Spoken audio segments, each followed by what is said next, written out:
New town শুধুমাত্র তো এখানে আকাশ ছোঁয়া বিল্ডিং নয়, রয়েছে আশেপাশে অনেক গ্রামও।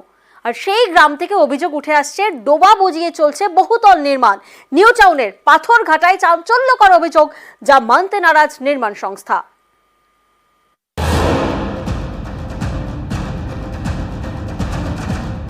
নিউ টাউন, চারিদিকে বড় বড় বিল্ডিং, আশেপাশে রয়েছে গ্রাম ও পঞ্চায়েত এলাকা যেমন পাথরঘাটা।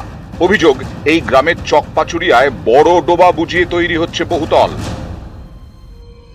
সরকারি খাতায় ছিল ডোবা, সেখানেই তৈরি হচ্ছে বহুতল। আমরা খবর পাওয়ার মাত্রই আমরা চিঠি করেছি, সোমবার দিন ডাক করেছি কিভাবে পুকুরটাকে কনভার্ট হয়েছে।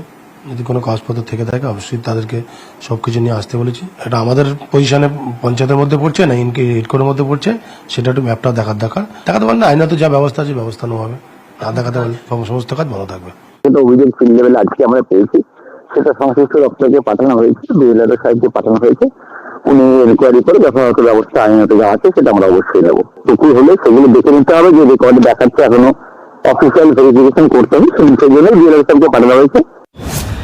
পাথরঘাটার চকপাচুরিয়ায় বহুতল তৈরি করছে একটি বেসরকারি সংস্থা।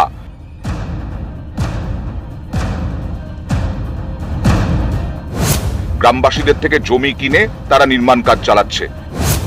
নির্মাণ সংস্থার দাবি, আইন মেনেই বহুতল তৈরি হচ্ছে।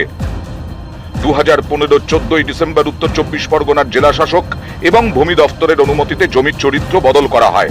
পুকুর থেকে পরিণত হয় হাউজিং কমপ্লেক্সে। এই জমিটি প্রকল্পের মোট এলাকার ছোট্ট একটি অংশ।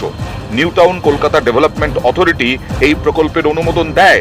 স্থানীয় গ্রাম পঞ্চায়েত এবং জেলা পরিষদও প্রকল্পের ছাড়পত্র দিয়েছে। 2023-এর 30শে নভেম্বর পশ্চিমবঙ্গ দূষণ নিয়ন্ত্রণ পর্ষদ এই প্রকল্পে এনওসি দেয়।